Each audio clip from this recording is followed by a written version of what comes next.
Hi everybody, and welcome to the next episode of Literary Corner. So as you can see in front of me, we have in front of the camera, we have the TT120 Club, issue number 2. This is the Winter 2023 edition, although, you know, me going off my own calendar, it's technically Winter 2022-2023, but anyway. So, as before, we're going to go through brief overviews of what you can see and read. I haven't even read this yet. It's got the fresh smell. I've literally just opened it. So,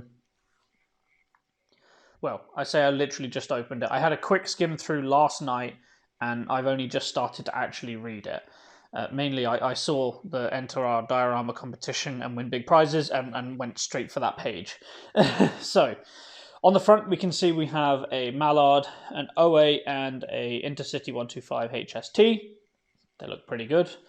Tells you what to expect on the inside. So we've got 350 horsepower Class 08 shunter, a reviewed TT120 train set, Bluffers to Buffers Ben Morley with a article, and a Stone Station TT kit building. So interesting. Opening up the first page, you've got your basic contents with a nice big article as normal. And some publishing information, and so on, with a Intercity in Swallow livery. Beautiful livery. I really like the Swallow livery, and I don't bother with anything after Era 3.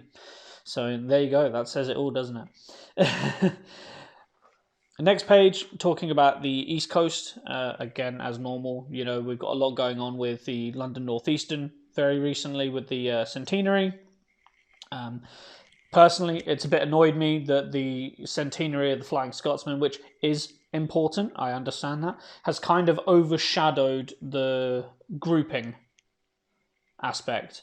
And we haven't really seen much purposely put forward for that. I personally think that that would have been almost as popular if it was advertised than just one single locomotive. But that's just my opinion. So nice article about that, some visuals of some of the locomotives. Next, we've got some updates on some toolings for some hoppers, the Class 66, a Duchess, which does look quite good. And then a sponsorship of the 100th anniversary, as I previously mentioned. Next, something that interests me quite well, because I am a fan of DCC, is their new Bluetooth DCC decoders and things like that. So I will be picking up one 6-pin, one 8-pin, and one 21-pin. The 6-pin and the 8-pin will be for testing purposes. I've got two 6-pin locomotives and an 8-pin, and then I will later pick up a 21-pin as and when I require it for testing purposes, as it were. They've got price lists for here, so actually the price list for a sound decoder they've got here is an 8-pin is $64.99, which is amazing if that's the case. So yeah, they have a list elsewhere of their the sound files and everything, so I will go through that later video as and when I pick up a decoder, but my plan is to pick up one very, very soon. Next, an article for the Pico TT120 kits. Very surprised to see that they've included a Pico kit in the Hornby magazine, but you know, anyway, it looks good. Again, if you're into kit building, this might be something for you. I am into kit building, so, you know, if I make a small diorama later on, then maybe I will think about it more. But for right now, TT120 is way out of my scope. Then finishing that off, another page about Hornby rewards. Next is an article about the TT120 train set, the Scotsman. Which it does look good. I must admit, the packaging looks good. Everything looks neatly in there. I've seen 1 or 2 videos online. It does look good. There have been some people that have raised some issues, but I won't go into that because I have no personal experience. Next is a full article about 08 shunters, which I can imagine is a very good read. So I will be sitting down with my coffee later, or my tea later this evening, and going through this, maybe while, you know, in between doing a kit or something, because I do like 08 shunters. And if I'm going to do a TT layout, it will be a nice MPD or something, you know, like if I'm going to do an MPD or a TMD, it will be a probably in TT120, because I just don't have the space to do one justice. And then that's continued on the next page. Then we've got another thing about the Hornby Collectors Club. Now, this is the Diorama Challenge. It has an article about how you can enter it, the rules, the prize pot. So actually, there's like it's got £1,000 worth of hobby reward points. So the first prize is 500, second is 350, third is 150. And all the rules and everything can be put here. If you want me to go through this in more detail, in like a short or something, just drop a comment down and I will give you guys the details. I can't see anything about whether or not you have to be a member of the TT120 club. Just having a quick skim of the rules. It doesn't specify that it is limited. At least I can't see that it's limited to TT120 club members.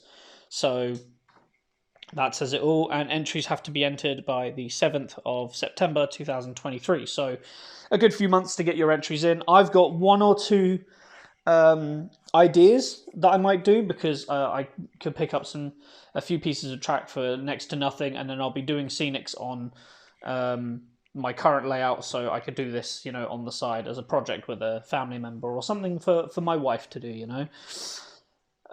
So that could be worth a look. And then you can see that there's this is from Bluffers to Buffers on Instagram. Go and check him out. A lot of good content there. As you can see, a nice rusted up TT locomotive. It's an A3, I want to say. Yeah, so it looks good. Really good modelling. Love the page. So there's an article in here. Probably a good read, as I said. And then that continues on the next side. A visual of the next, or the few places that you can see TT120 from Hornby, the next few exhibitions, including the members room. If I'm in country on one of these, I might go to one. I'd like to do the Great Electric Train Show, or the because that's pretty close to me. Milton Keynes is not very far from where I live.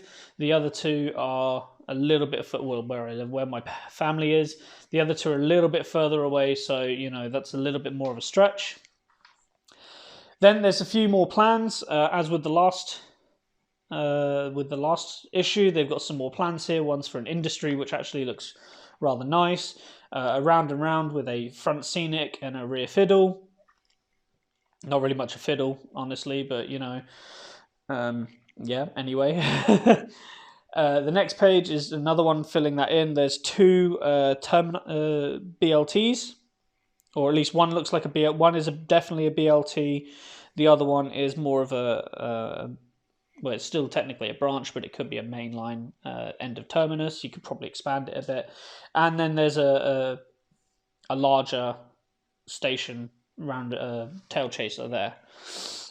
Then the next one, which you might be too late to enter yourselves, is a quick quiz, a quick chance to win a TT120 set, the Easterner set by chance. And you know what, I'm going to try, I will be putting this video up as of today, so there you go, it's the 10th, so if you're lucky you might be able to enter it. What name did the A4 locomotive William Whitelaw carry previously when it was numbered 4462? Was it A, Great Snipe, B, Woodcock, or C, Osprey? I won't tell you the answer. You can do that for yourselves. You need to send an email to marketing@hornby.com or send it via post, which if you do that, it's going to take forever to get there. So I would suggest quickly sending an email today. It takes a few seconds. I skimmed through this and I did that last night. So, you know, we'll see how it goes. I'm still waiting to hear from the last competition that I was advised that I won, so, you know, it might take a while to get an email back. Then there's another article about inclines and incline sections and how you can do that with building a flyover on a TT layout. And this is a slightly larger article, 3 pages, but very well detailed, it looks like. So I will be having a look at that because I have to build an incline on my 4mm layout. So this might help with that. And then there's some inboxes, so you can actually contact the editor, editor at hornby.com, and you can give your opinions on certain articles and things like that. And there's a lot of emails and things here that have been read, so another nice thing that you could probably go through. And then we're at the back with the usual Connect with Hornby, their social media, and their Beyond the Buffers podcast, which I have been listening to again recently, and I am enjoying it. You know, it's nice to hear the insides and outsides. I've also finished watching Hornby and Model World. There are some things that I'm a bit iffy about, but, you know, we're never going to get it the way that we want it. But yes, there you go. Anyway, so there we are, TT120 Club, issue number 2, winter 2022-2023. Thank you very much for tuning in. I hope it wasn't too quick, but as I say, it's just an overview. And if you want me to go through articles specifically, then feel free to hit me up in the comments, and I will be more than happy to do a short or something to go through it in more detail. So, thank you very much. Have a good day, and I'll talk to you later. Bye-bye.